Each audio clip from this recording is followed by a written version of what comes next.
கர்த்தருக்கு ஸ்தோத்திரம். கர்த்தருடைய நாமம் மகிமைப்படுவதாக.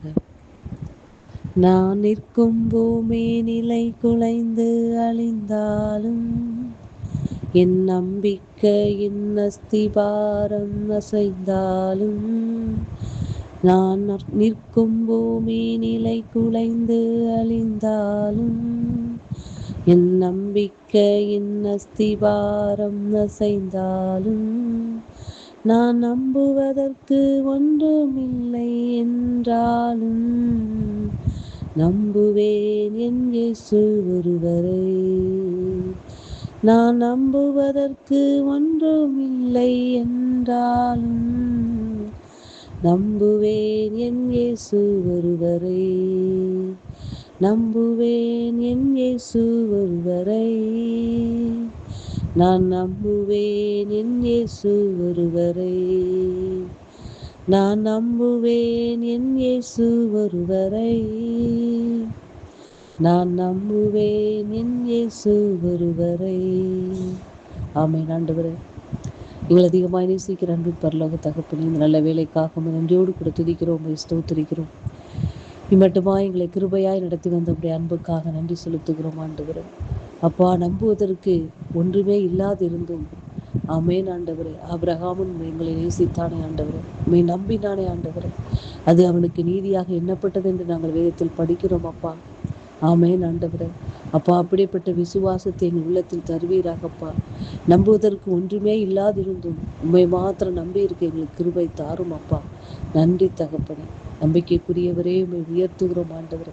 நாங்கள் நம்பும் நம்பிக்கையாய் இருக்கிறவரே, உம்மை உயர்த்துகிறோம் அப்பா. உம்மை நம்புகிறவர்களை நீர் கைவிடுகிறது என்று வேதம் சொல்லுகிறதப்பா. உண்மையே நம்பி இருக்கிறோம் ஆண்டவரே. உம்மை நோக்கி பார்த்த முகங்கள் பிரகாசம் அடைந்தது, அவர்கள் முகங்கள் வெட்கப்பட்டு போனது இல்லை என்று நாங்கள் வாசிக்கிறோம் அப்பா. உம்மை உயர்த்துகிறோம் ஆண்டவரே. எங்களை தாழ்த்தி பெருமையாக்குறோம் இயேசுவின் நாமத்தில் பிதாவே, ஆமென். கர்த்தரின் ஆலோசனைக்காக ஏசாயா தீர்க்க தரிசன புஸ்தகம் 27ஆம் அதிகாரம் அதனுடைய 3வது வசனம். ஏசாயா தீர்க்க தரிசன புஸ்தகம் 27ஆம் அதிகாரம் அதனுடைய 3வது வசனம். கர்த்தராகிய நான் அதை காப்பாற்றி அடிக்கடி அதற்கு தண்ணீர் பாய்ச்சி ஒருவரும் அதை சேதப்படுத்தாதபடிக்கு அதை இரவும் பகலும் காத்து கொள்வேன். கர்த்தருடைய நாமம் மகிமைப்படுவதாக. கர்த்தராகிய நான் அதை காப்பாற்றி, நம்மளை காப்பாற்றுகிற தேவன், நம்மளை காப்பாற்றுகிறவர். இந்த உலகத்தில் காப்பாற்றி நான் உன்னை காப்பாற்றுவேன் என்று யாரையும் சொல்ல முடியவே முடியாது. ஏனால் யாரும், இந்த உலகம் என்பது நிலையற்றது. வானமும் பூமி ஒரு நாள் ஒளிந்து போகும். நம்மளை யாராவது காப்பாற்றி விடுவேன், உன்னை நான் காப்பாத்துறேன் அப்படின்னு சொன்னா நம்மளை நம்பக்கூடாது. இந்த உலகத்துக்குரியவைகள் எல்லாம் ஒரு நாள் அழிந்து போகும். ஆனால் நிலையானவர் நம் தேவனாகிய கர்த்தர் ஒருவர் மாத்திரமே. அவர்தான் சொல்லுகிறார், நான் கர்த்தராகிய நான் அதை காப்பாற்றி அடிக்கடி அதற்கு தண்ணீர் பாய்ச்சி ஒருவரும் அதை சேதப்படுத்தாதபடிக்கு அதை இரவும் பகலும் காத்து கொள்வேன். மேலே ஒரு திராட்சை தோட்டத்தை குறித்து கர்த்தர் சொல்லுகிறார்.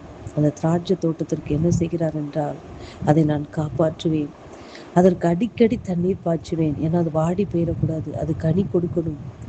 அதனால ஒரு நாளைக்கு 2 தடவை 3 தடவை இல்லை, அடிக்கடி. என்ன ஒரு ஒரு அக்கறையான தெய்வத்தை நாம் ஆராதித்து கொண்டிருக்கிறோம். அந்த திராட்சை செடியில, அந்த திராட்சை கொடியில எப்படியாவது கனிகள் வந்து விட வேண்டும் என்று அடிக்கடி அதுக்கு தண்ணீர் பாய்ச்சுகிற தேவன். தண்ணீர் பாய்ச்சி ஒருவரும் அதை சேதப்படுத்தாதபடிக்கு அதை இரவும் பகலும் காத்து கொள்கிறவர்.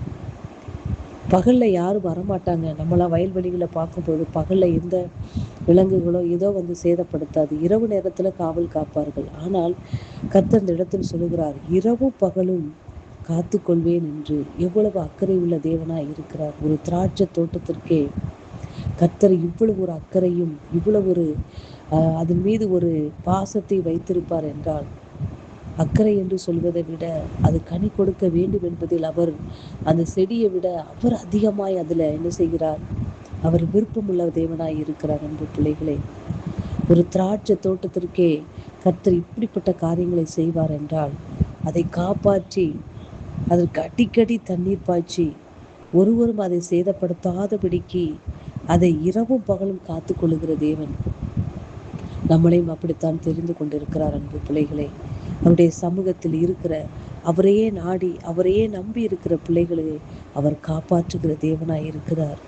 கர்த்தராகிய நான் அதை காப்பாற்றி நம்மளை காப்பாற்றக்கூடிய கடமை அவரது. ஏனென்றால் அவர் நம்மளை சிருஷ்டித்திருக்கிறார், நம்மளை படைத்திருக்கிறார்.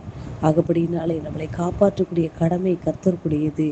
நம்மளை காப்பாற்றி நாம் சோர்ந்து போகாதபடிக்கு நமக்கு என்னென்ன தேவை, எப்படி திராட்சை தோட்டத்திற்கு தண்ணி உயிராய் இருக்கிறதோ அதே போல நமக்கு உயிராய் இருக்கக்கூடிய உணவாகிய வார்த்தைகளை கொடுத்து கொடுத்து அடிக்கடி, ஒரு நாளைக்கு ஒரு தடவை 2 தடவை அல்ல, அடிக்கடி அதற்கு தண்ணீர் பாய்ச்சி ஒருவர் அதை சேதப்படுத்தாதபடிக்கு, சேதம் வராதபடிக்கு இரவும் பகலும் பாதுகாக்கிறார்.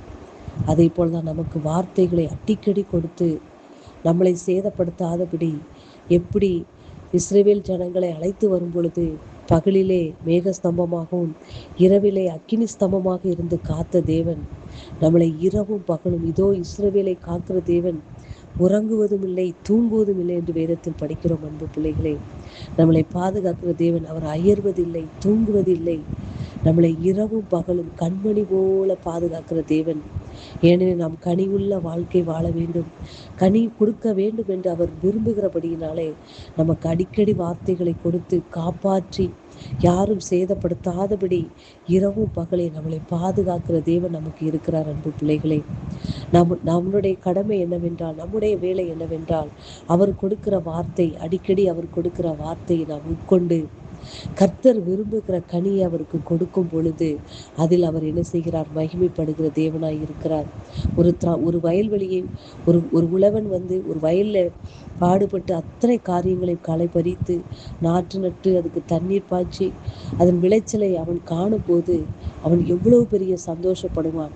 அது இதுவரை அவன் பாடுபட்டதை கஷ்டத்தை அந்த இடத்துல அவனுடைய மிகப்பெரிய பலன் கிடைக்கும் பொழுது அவனுக்கு என்ன செய்யாது? எந்த ஒரு கவலையுமே அந்த இடத்தில் வராது. அன்பு பிள்ளைகளே, அதே போலதான் நம்முடைய தேவனாகிய கர்த்தரும் அத்தனை வேலைகள் செய்து நம்மளை பாதுகாத்து நாம் கனி கொடுக்கும் போது அதில் மகிழுகிற தேவனாய் இருக்கிறார். அன்பு பிள்ளைகளே, ஆகப்படியினாலே கர்த்தரால் பாதுகாக்கப்படுவோம்.